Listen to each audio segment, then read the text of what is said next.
Everyone हामी चाहिँ अब लटा लम्बेश्वर आएको छौँ भर्खर एन्ट्री गेटमा आइपुग्यौँ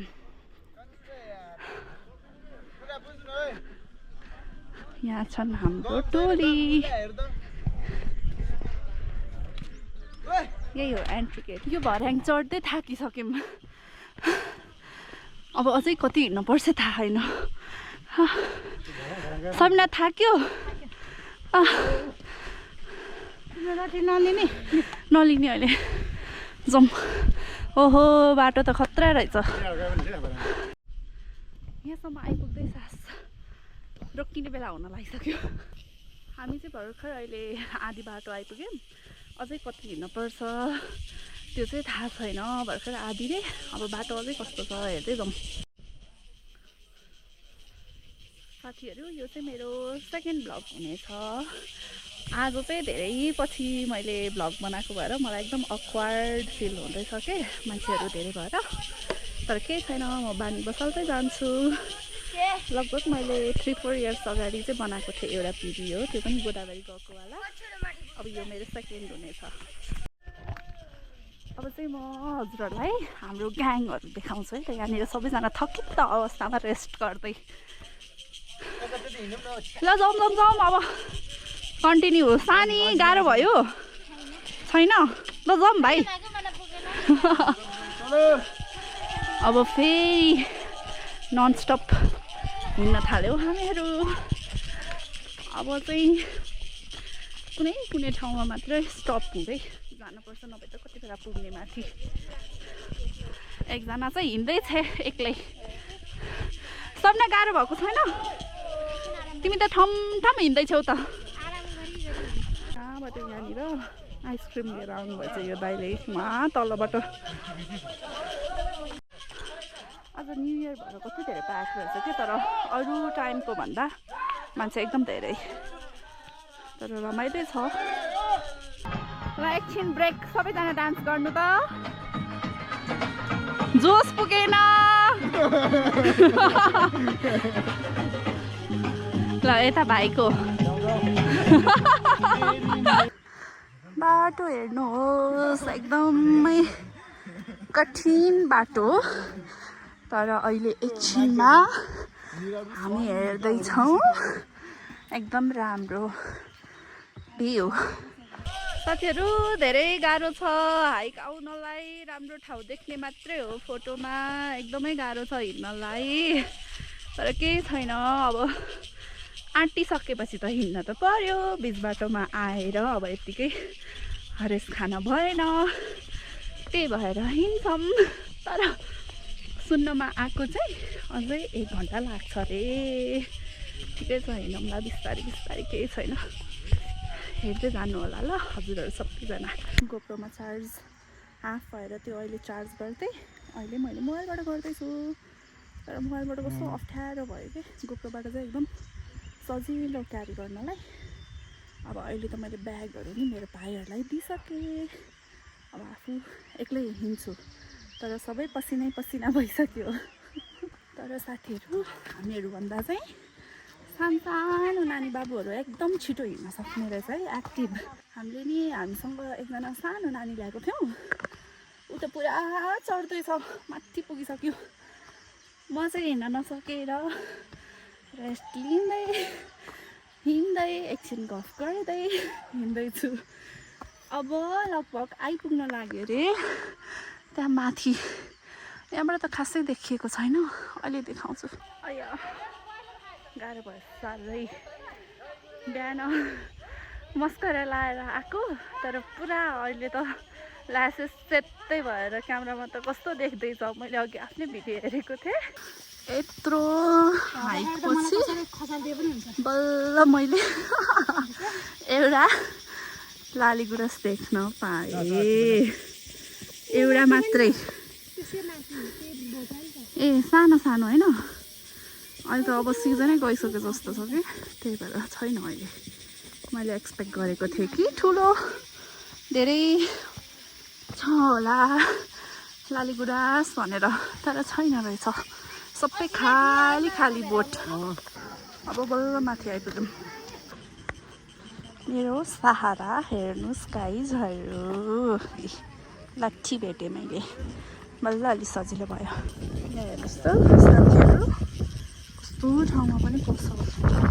यहाँ तलको भ्यू हेर्नु ल। यहाँ माथि चाहिँ एकदम आनन्द आउने हावा चल्दो रहेछ, तलबाट आएको थकान सबै मेट्ने गरेर। हेर्नुहोस् लाइन पुरै छ। ओ तल बाटो, यहाँ छ लाइन। अब कति टाइम बस्नुपर्छ लाइनमा थाहा छैन, मान्छे एकदम प्याक। अब लगभग 10 मिनट जतिमा हामी पुग्छौँ मन्दिर। तर मन्दिरमा एकदम धेरै लाइन छ आज, मान्छेहरू एकदम धेरै आउनुभएको छ।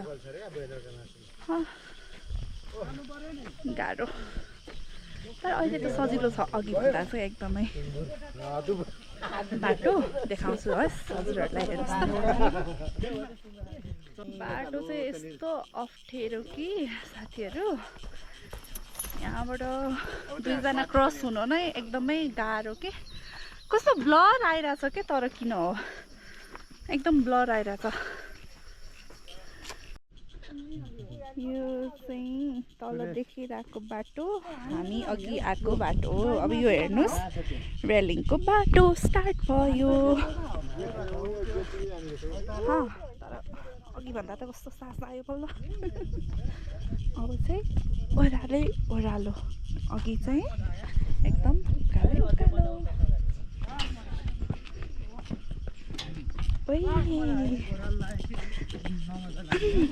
बाटो मजा।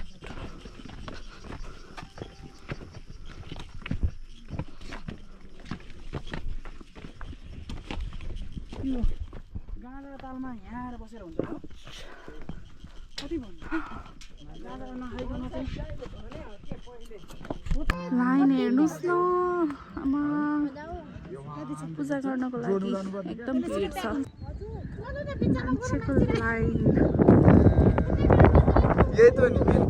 यहाँ चाहिँ जाम भइरहेको छ। भ्यू हेर्नुहोस्, स्वर्ग। हावा त यस्तो डेन्जर लाग्दो रहेछ यहाँनिर, कस्तो आनन्द आउने हावा। ओ मलाई एकदम आनन्द लाग्यो। हामी त्यो माथि डाँडामा जानुपर्ने, तर वेदर क्लियर छैन, त्यही भएर देखेको छैन। ओइ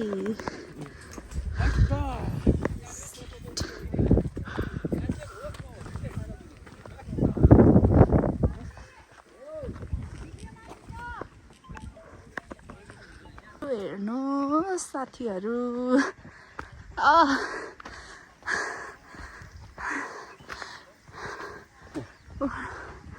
मान्छे आउँदैछन् अझै, जाने जाँदै आउने आउँदै। थकाइ मार्दै सबैजना। यहाँ माथि मन्दिर छ।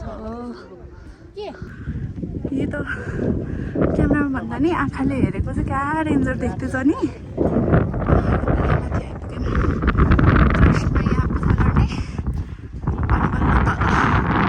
गर्ने लाइन आम्मामा।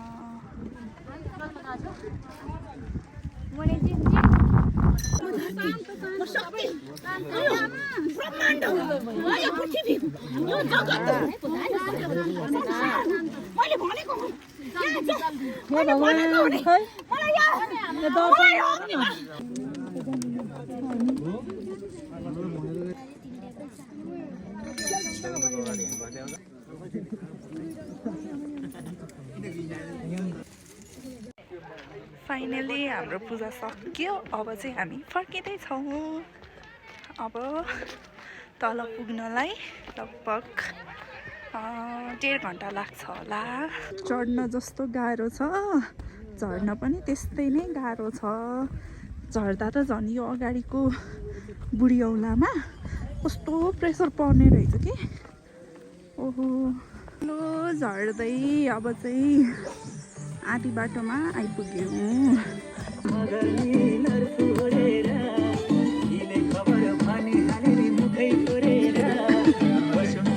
लाग्यो मलाई दिलै जोडेर, लाग्यो मलाई दिलै जोडेर।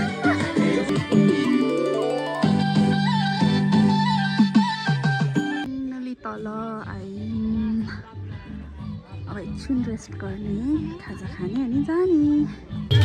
भाइहरूको दान